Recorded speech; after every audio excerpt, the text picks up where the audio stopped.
Il se tient à distance. Emmanuel Macron ne s'exprime pas, ne se mêle pas du bras de fer engagé entre les cheminots et son gouvernement. Aucun doute pourtant qu'il est à la barre.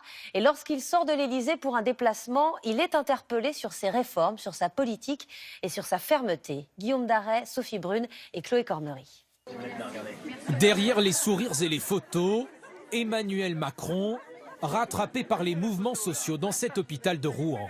En tout cas, au quotidien, il y a des fermetures de lits dans les services, des fermetures de services faute de personnel. On a besoin de moyens, on a besoin de personnel. Et il y a besoin de réorganisation aussi, de changer de logique. Tout à fait, et pour ça, il faut bouger. Et comme partout, il faut bouger, voilà. Là, ça bouge beaucoup dans le pays. Il y a beaucoup de salariés qui sont mécontents parce qu'il y a des coupes budgétaires dans tous les services publics. Bonjour, mesdames. Des mécontents, il y en a justement à quelques dizaines de mètres de lui. Le chef de l'État, ciblé par la CGT notamment. Des personnels médicaux, mais aussi quelques étudiants et cheminots.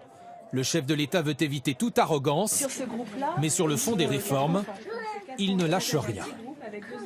Il y a aujourd'hui des sujets sur lesquels le gouvernement a fait des annonces qui font l'objet de réactions, de protestations qui sont totalement légitimes, qui vont continuer à vivre leur vie, qui ne doivent pas empêcher pour autant le gouvernement de gouverner. Mais les syndicats de cheminots en demandent plus. Ils souhaitent désormais que le chef de l'État s'implique personnellement dans cette crise à la SNCF. Emmanuel Macron semble complètement ignorer les cheminots et le mécontentement qui s'exprime.